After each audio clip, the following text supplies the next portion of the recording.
Hello, I am Paco Rivera, and this is the Death Row and Executions channel. You can also follow me on Facebook for updates and more Death Row news. There will be a link to my Facebook in the description below. Also, check out my other channel here on YouTube called The Maximum Sentence, where I cover recent crimes and convictions. There will be a link for that as well. This coming November 21st of this year, 2024, 50-year-old Carey Dale Grayson is scheduled to be executed in Alabama for a murder he committed 30 years ago in 1994 when he was 19 years old. But he wasn't alone when he committed that crime. He was with 3 other teenagers. 2 of them were 17-year-olds, and the third was 16 at the time. And when you have that many perpetrators committing a crime together, chances are that someone is going to talk. And that's exactly what happened. I'll discuss a little more later in this video what sentences were given to the other 3 accomplices in this crime. On the night of February 21st of the year 1994, 37-year-old Vicki DeBlieux was living in Chattanooga, Tennessee, and wanted to visit her family back home in West Monroe, Louisiana. Now, before anyone gets on me regarding the pronunciation of Vicki's last name, I did research and found that depending on the family and regions, it's pronounced several different ways. I got W, W, and DeBlieux. For now, I'll just use DeBlieux since that one appeared to be the most common. Anyway, Vicki DeBlieu's plan was to hitchhike from Tennessee to Louisiana. She asked a friend in Tennessee named Andy Smith for a ride, and he agreed to take her to a truck stop in the state of Georgia, where she asked truck drivers if she can ride with them, but they all refused. Some reports show Andy Smith as Vicki's romantic partner, and other reports show him as just a friend, so I'm not sure which is the case.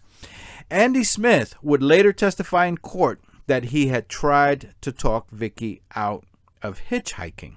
Now, before some of you get all up in arms in the comments about how dumb it is to hitchhike, remember that this was 1994. All through the 1950s, 60s, 70s, 80s, and even early 90s, hitchhiking was still very common. And there was very little news published or broadcasted about the risks and dangers and people getting killed. It has only been in recent times, over the past 20 years or so, that it seems we have been bombarded with news stories of murders occurring during hitchhiking. And it goes both ways. Sometimes the driver kills the hitchhiker, and sometimes the hitchhiker kills the driver. When Andy Smith testified that he tried to talk Vicki out of hitchhiking, it's not clear in the report that he was concerned for her safety. There's no mention of that. Maybe he just didn't want her to leave him or leave Tennessee. Anyway, regarding Andy Smith's pleas for Vicki to stay and not hitchhike, Vicki was intent and determined to make her way to Louisiana. Andy and Vicki continued on to the state of Alabama along Interstate 59, and he dropped off Vicki at the first exit in Alabama after crossing over into that state. Now, she had apparently got a ride from someone else at some point, because she eventually got as far as the Trussville exit of I-59 deeper into Alabama to continue from there. And Trussville is quite a distance from that first exit that Andy described where he dropped off Vicki. Near that Trussville, Alabama exit from the I-59, there were 4 youngsters gathered in a pickup truck that was going by. The oldest of them was Carey Grayson, who I said was 19 at the time. Even though they were all teenagers at the time, the pictures you will see here are mugshots taken more recently.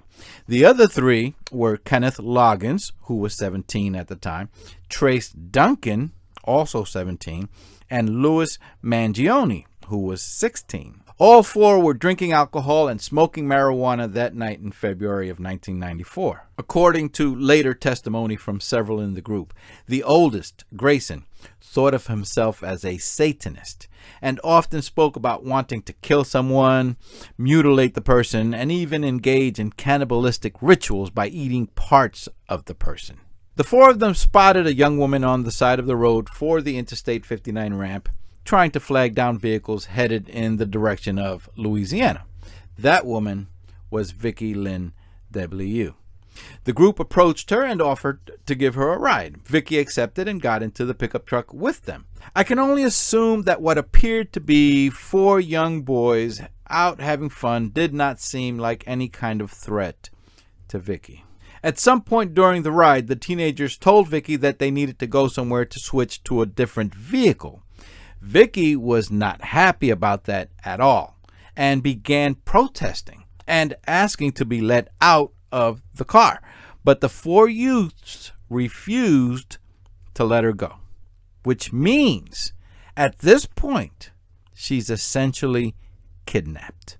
They drove deep into a wooded area and everyone got out. By this point, Vicki realized she was in danger and made a run for it. But the youths caught up to her and began beating her mercilessly. According to one of the teenagers' confessions later, they stomped and kicked her head and body for nearly 30 minutes. She may have been dead long before the beating had ended. These youths then put Vicki's body and her luggage into the back of the pickup truck and drove to Bald Rock Mountain. Once there, they removed the clothing on her body and proceeded to fiddle with or mess with the dead body for a while. They then tossed her off a cliff down into a quarry below. After that, they went to a car wash in Pell City, Alabama to wash all the blood from the pickup truck. They then removed items from Vicki's luggage and tossed whatever they didn't keep along with the bag into a wooded area. On their way back to Birmingham, Alabama, they dropped off the youngest of the group, 16-year-old Louis Mangione, at his house. And the remaining three, Carey Grayson, Trace Duncan, and Kenneth Loggins, decided that they weren't done yet. They wanted to return to Bald Rock Mountain and go down to the bottom of that cliff there and mess with the body some more. They used knives to stab the body 180 times and slice it up, and even rip out organs from her body. One report stated that one of the youths bit into one of those organs. They also removed all the fingers. At some point, one of those youths, during some time spent once again with the youngest of the four, 16-year-old Louis Mangione, who had been dropped off at his house that night, he gave Mangione as a gift one of those fingers. On February 26th, 4 days after the crime, a hiker at Bald Rock Mountain discovered the battered remains of Vicki DeBlieux and notified authorities. In the days leading to that discovery, Louis Mangione had found it amusing to show off the human finger to his friends. But at least one of those friends didn't find it so amusing and contacted police. And it was only a matter of time that all four youths, Carey Grayson, Trace Duncan, Kenneth Loggins, and Louis Mangione, were arrested for the murder of Vicki DeBlieux. All four were tried in court separately and found guilty. Carey Grayson, as we know, was sentenced to death, and he remains on death row until his scheduled execution on November 21st of this year. Trace Duncan and Kenneth Loggins were originally also sentenced to death.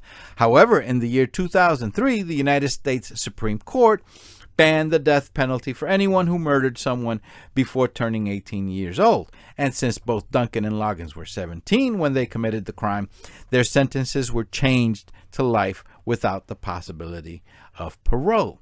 However, in the year 2012, Alabama changed its law, not allowing minors, anyone who was under 18 at the time of the crime, to be sentenced to life without having a chance of parole. Therefore, As a result, both Duncan and Loggins, according to the Alabama Department of Corrections data, now show both as being considered for parole on July 1st of the year 2029, after having served roughly 30 years in prison. The youngest of the group, Louis Mangione, who was 16 at the time of the crime, was originally sentenced to life without the possibility of parole, but because of that 2012 Alabama law, he is now also considered for parole on that same date, July 1st, 2029, about 5 years from now. Vicki DeBlieux was born in April of the year 1956. According to her family, she grew up during her childhood years in Natchitoches, Louisiana. She later lived in West Monroe, Louisiana. In 1973, when Vicki was 17 years old, she gave birth to a daughter named Melissa. The father was a man named Curtis Corbin. Sadly, Melissa passed away recently from natural causes just last year, in 2023, at the age of 50. Sometime after the birth of Melissa, Vicki met and married a musician by the last name of Haley, and together they had a daughter that they named Jodi. Some records also indicate a brother named Curtis Corbin Jr., who is obviously the son of Melissa's father, but I don't think Vicki was the natural mother, and he is a half-brother to Melissa, and I believe Vicki during her lifetime had just the two girls. Once again, according to the family, Vicki enjoyed riding horses and loved listening to music, which is what led to the marriage with Jodi's musician dad. She also loved traveling and wanted to see the world. According to Jodi, she found joy in the everyday small things and did her best to live in the moment. She had a great sense of humor and would have you laughing so hard you'd be holding your stomach. She was a great mom, and I miss her very much. As it turns out, Jodi Haley is very much opposed to the upcoming execution of Carey Grayson, the man who took part in killing her mom, and she has requested that I convey the following message that I received from her to everyone out there. Killing someone because they killed doesn't resonate at all with me. Evil begets evil, and it creates a vicious cycle, one we've been doing for hundreds of years. Obviously, we're doing the same thing and getting the same results, the definition of insanity. Revenge shouldn't be at the forefront of our judicial system's agenda. Rather, preventive measures working to improve the hearts of people is the best answer I've been able to come up with. Of course, the Attorney General's office tells me there's nothing to be done about his punishment, although I'm the victim, and I've clearly stated that I don't want this to happen. And it's a shame that my thoughts and feelings hold no weight or merit. Now, I have stated in the past that I will create these presentations considering myself as neutral and unbiased with regards to the death penalty. In other words, I try to present these cases in true journalistic fashion without offering my own personal opinions on the matter. However, I have also stated that when a close family member of the victim, in this case, the victim's child, the victim's daughter, is opposed to the execution of someone who killed her loved one, the state and that state's judicial system should honor that request. And with no husband involved, the children of the victim takes precedence over any other members of the family that might not agree with her. Please remember to hit the subscribe button for more of these death row and upcoming execution stories so that you're alerted when the next one comes out. You can also follow me on Facebook for updates. There will be a link to my Facebook in the description below. I am Paco Rivera. Take care and bye for now.